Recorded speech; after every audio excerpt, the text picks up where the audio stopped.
Hati-hati ya anak muda, kalian sedang hidup dalam era yang disebut sebagai the illusion of choice. Kita merasa begitu banyak pilihan, tetapi itu adalah ilusi. Ilusi di pikiran kita, di mata kita, karena setiap hari kita dengarkan ocehan-ocehan orang di sosial media. Banyak sekali. Gue bisa begini, tadinya gue gak sekolah, sekarang gue bikin perusahaan, sekarang gue bisa gaji 100 orang, bisa gaji 400 orang, bisa mempekerjakan ini, usaha sukses. Walaupun suksesnya sementara dan barangkali sebagian juga tidak mudah untuk menjalankannya.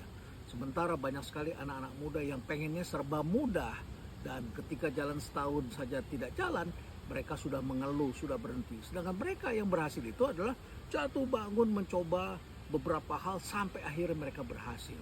Lalu kemudian ada orang yang bicara tentang karirnya bagus sekali, dan dia adalah orang yang barangkali orang pilihan, pendidikannya bagus, etos keluarganya juga benar, dan bekerjanya disiplin. Sementara sekarang banyak sekali yang mengatakan nggak perlu kerja keras, perlunya adalah kerja smart gitu ya. Oke lah kerja smart, tapi juga harus kerja keras. Nah, ini adalah fata morgana, semacam ilusi yang kita pikir real. Saya dulu zaman saya sekolah dulu, ketika lulus pilihan tidak banyak. Jadi ketika ada pilihan harus ditangkap itu, dan kita tidak bisa banyak berpikir. Ketika ada opportunity di depan mata kita, kita tangkap. Kali ini banyak sekali yang berpikir saya mempunyai banyak pilihan dan saya berhak memilih, saya mau memilih. Benar, Anda mempunyai hak untuk memilih, tetapi ingat-ingat, ketika opportunity datang, itu tidak dua kali mengetuk, itu ditawarkan. Dan jangan bertanya macam-macam dulu, tapi explore dulu, dalami dulu, kerjakan dulu. Siapa tahu itu rezeki kalian, tetapi kalian sering berpikir, pilihan saya begitu banyak. Faktanya ketika kami mewawancarai pegawai di sini, banyak anak muda yang mengatakan sekarang susah sekali mencari pekerjaan. Ini berbeda loh dengan keadaan di pandemi. Mereka jadi rebutan oleh para startup. Tapi kan sekarang startup mulai declining. Gaji nggak bisa lagi sebesar zaman itu. Banyak yang melakukan PHK. Pabrik aja melakukan PHK. Pilihan itu lebih banyak diomongan di sosial media. Dalam kehidupan itu, tidak semua orang mempunyai banyak pilihan. Yang mempunyai banyak pilihan adalah mereka orang-orang yang mempunyai talenta-talenta khusus. Etos kerjanya bagus. Kalau IQ-nya bagus tapi etos kerjanya nggak bagus, ya sama aja, nggak dapat juga.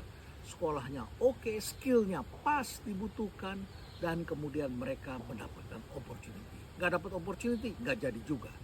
Jadi teman-teman sekalian, jangan lupa bahwa harimau itu sulit sekali menangkap zebra kalau itu banyak. Karena pilihannya banyak, ya nggak ketangkep juga oleh harimau. Kenapa? Karena kan badannya flicker begitu ya. Jadi ketika dikejar, harimau ini tidak fokus mau yang mana nih. Apalagi kalau dia jalan bergerombol. Kalau satu saja itu justru ditangkap. Harimau itu bisa makan, tapi ketika ada banyak pilihan mereka tidak bisa dapatkan. Itulah illusion of choice, dan keluarga turut mempengaruhi. Karena keluarga ketika anaknya diterima bekerja, keluarganya ikut-ikutan nanya. Tanya dulu berapa gajinya. Kalau segitu nggak usah.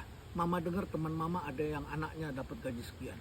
Loh, sekarang anak-anak rata-rata ketika memutuskan, tanya pada keluarga dulu, tanya mama dulu. Sedangkan memberi kerja, itu menilai apakah anak ini mandiri atau anak ini masih anak mami. Bagaimana menurut pendapat kalian? Berikan komentarnya di sini dan stay relevan.